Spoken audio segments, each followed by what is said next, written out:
नमस्कार मित्रों, मैं ममता वाजपेयी भोपाल से मेरी हरी भरी छत पर आपका स्वागत है। लीजिए, मैं फिर हाजिर हूँ नए वीडियो और नई जानकारी के साथ।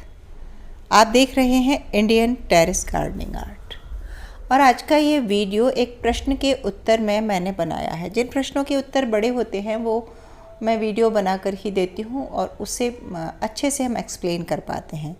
तो प्रश्न ये था कि वो कई सालों से मेरे वीडियो देख रहे हैं और उन्होंने 2-3 बार लौकी लगाई, लेकिन हर बार फंगस अटैक हो गया और इस बार भी उनकी बेल के पत्ते सिकुड़ रहे हैं और उनको लगता है कि शायद वो सक्सेस नहीं हो पाएंगे। तो इस तरह से जो कुछ लोग हैं वो सक्सेस न होने पर मायूस हो जाते हैं।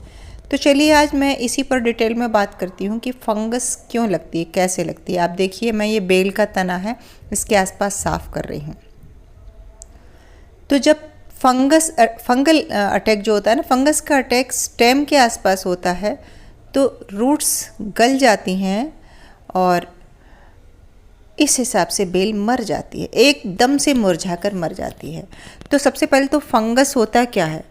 जो फंगस जो है ना, एक तरह का मिट्टी में पनपने वाला जीवाणु है और ये डीकम्पोज करने का काम करता है। एक तरह से ये नेचर के लिए बहुत ज़रूरी भी है। सूखे पत्ते, पुरानी लकड़ियों को सड़ा गला के नमी की प्रेजेंस में, मॉइस्चर की प्रेजेंस में ये पनपता है और ये सारे पत्तों को सड़ाकर खाद कर देता है। लेकिन अगर इसके संपर्क में कोई जिंदा चीज़ आ जाए, यानी कि बेल का स्टेम जो कि जीवित बेल है जो फैल रही है और उसके रूट्स के आसपास ये हो जाए, तो ये उसको भी गला कर डीकम्पोज कर देता है और फिर ये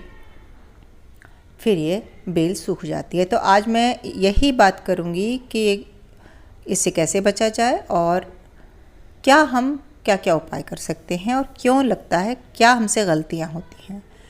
तो बरसात में जबकि अधिक पानी हो और आपका जो कंटेनर है उसका ड्रेनेज क्लियर ना हो, साथ ही मिट्टी ऐसी भरी हो जो पानी को होल्ड करती हो, तो ओवर मॉइस्चर से फंगस पनपता है।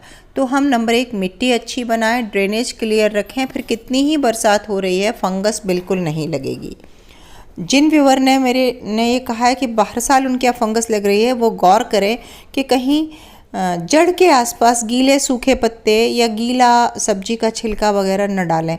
एक साल मैंने भी ऐसी गलती की थी। मैं सब्जी के छिलके लाके डायरेक्ट बेल की जड़ के पास डाल देती थी और मुझे लगता था इसमें से सड़ के जो रस है वो जाएगा, वो बेल को फ़ायदा करेगा। लेकिन वो रस तो फ़ायदा करता है, लेकिन धीरे धीरे वो छिलके सड़ाने के लिए वहाँ फंगस आई और उस फंगस ने छिलकों के साथ साथ बेल के स्टेम में भी अटैक कर दिया और बेल खड़ी की खड़ी सूख गई। तो अब आपको समझ में आया, बेल के आसपास नीट एंड क्लीन सफाई रखें, जैसे कि ये मेरे गमलों में दिख रही है। बिल्कुल सफाई रखें, गुड़ाई करके रख दें ताकि हवा जाए तो मॉइस्चर है वो एवोपरेट हो जाए, और ड्रेनेज होल प्रॉपर रखें। मिट्टी इस तरह की भुरभुरी रखें कि वो ज़्यादा देर पानी होल्ड करके न रखे। देखिए, इसके आसपास सूखे पत्ते हैं, तो मैं जब भी मल्चिंग करने की बात कहती हूँ ना, तो सूखे पत्तों की मल्चिंग करना चाहिए, लेकिन बरसात में नहीं करना चाहिए एक तो, और दूसरे सीजन में भी स्टेम से हमेशा दूर। वो कोई भी हो, लौकी की ही बात नहीं है, लौकी हो, गिलकी, कद्दू, बेलवर्गीय या कोई भी पौधा हो, उसके अगर रूट के पास मॉइस्चर टिकता है तो फंगस आता है। इसके अलावा एक और उपाय होता है।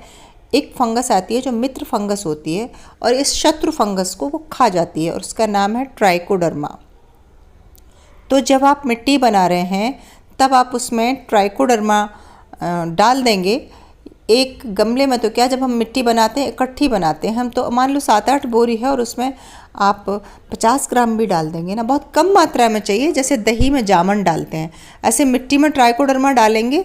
मॉइस्ट मिट्टी में डालें और उसे अंधेरे में बोरे से ढक के रख दें, उस मिट्टी को छाया में, तो उसमें वो ट्राइकोडर्मा 2-3 दिन रखा रहना, पूरे में फैल जाएगा और उस शत्रु फंगस को खा जाएगा। इसके अलावा नीम की खली भी हम डालें। और जो उन्होंने ये भी कहा था कि उन्होंने एंटी फंगल भी स्प्रे किया, फिर भी फ़ायदा नहीं हुआ। तो जो स्प्रे होता है वो फंगस अटैक जो पत्तों पे होता है, भूरा भूरा पाउडरी मिलीड्यू जो होती है इस तरह का, तो उस पर तो वो फ़ायदा करता है। लेकिन अगर मिट्टी में फंगस है और वो फंगस आपके बेल को खड़े के खड़ा सुखा देती है, तब कोई भी फंगल अटैक काम नहीं करेगा। तो सबसे पहले तो ये कि हम मिट्टी बनाते समय मिट्टी में ये ध्यान रखें कि बुरबुरी बनाएं और नीम की खली मिलाएं। थोड़ा सा मिल जाए तो ट्राइकोडर्मा मिल जाता है, किसी भी खाद बीज की दुकान पे मिल जाता है, तो वो मिलाएं, मिट्टी अच्छी बनाएं, तो इस समस्या से आसानी से बचा जा सकता है। तो उम्मीद है कि वीडियो पसंद आया होगा और फंगस से बचा जा सकता है, ये उपाय मैं बता चुकी हूँ। तो मिलते हैं अगले वीडियो में, तब तक के लिए नमस्कार।